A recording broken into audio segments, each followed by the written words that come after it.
ser humano se apoia na tecnologia para tentar descobrir e entender o universo do qual faz parte. À medida que essas tecnologias avançam, novas perspectivas vão surgindo, e aquilo que era observado sob determinado ponto de vista revela mundos paralelos repletos de novas informações. Assim como um satélite em órbita no espaço pode fotografar abrangentes imagens de uma galáxia ou detalhes específicos de um planeta, um organismo vivo também pode ser observado sob diferentes perspectivas.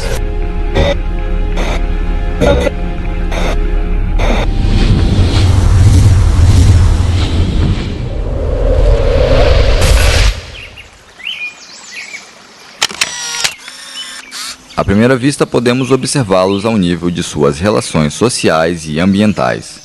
Mas para compreendermos a complexidade de seu funcionamento, precisamos ir além e estudar órgãos, tecidos e finalmente chegarmos às células, a base estrutural e funcional de todo organismo vivo. Mas, para se chegar à observação tão detalhada, foi necessário um longo avanço dos instrumentos ópticos.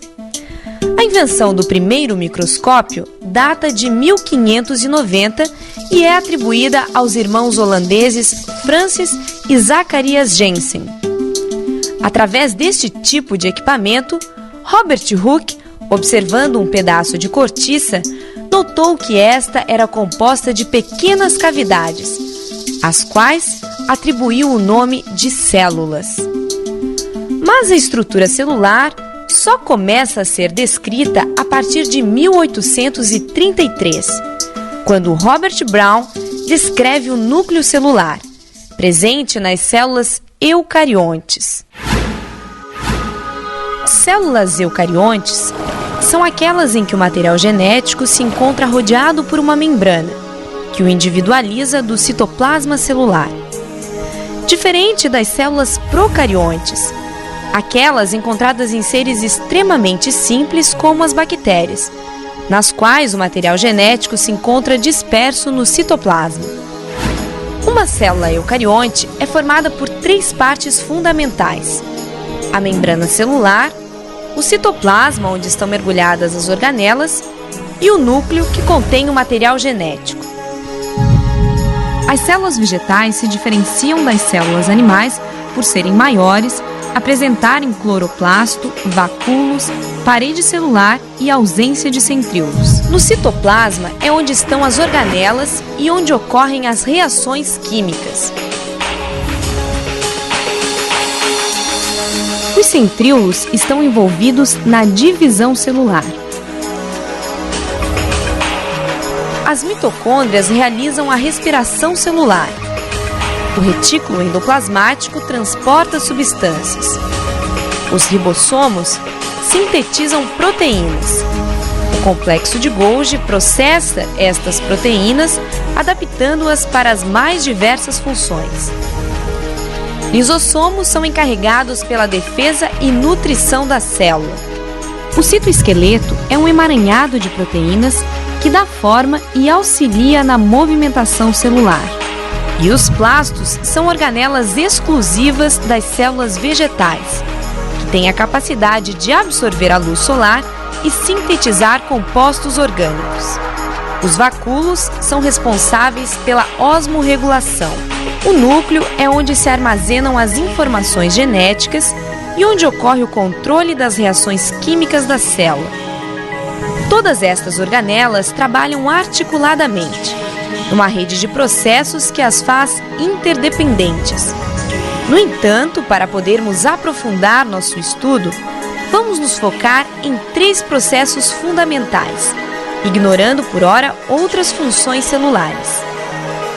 Veremos a produção de energia com a participação das mitocôndrias e dos cloroplastos, a troca de substâncias através da membrana plasmática e a síntese de proteínas com a participação dos ribossomos e RNAs.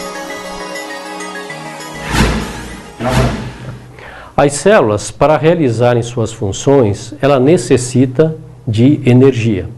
Então, Para produzir, então, ou armazenar essa energia, ela vai buscar fontes, como, por exemplo, a glicose.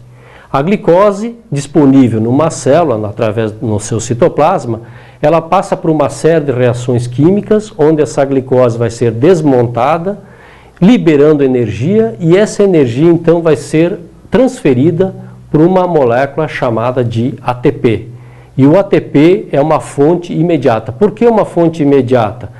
Porque basta a presença de uma enzima para liberar o último fosfato do ATP e disponibilizar essa energia para que seja utilizada por qualquer atividade por essa célula, né?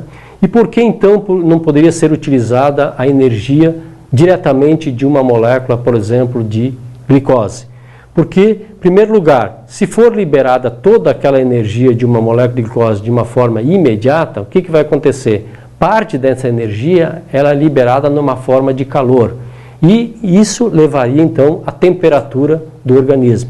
E essa temperatura muito elevada leva ao processo de carbonização celular, como consequência, a morte dessa célula. Então, todas as etapas para extração da energia dessas moléculas para produzir o ATP, ela deve acontecer por etapas. E qual dessas etapas que o rendimento energético é maior?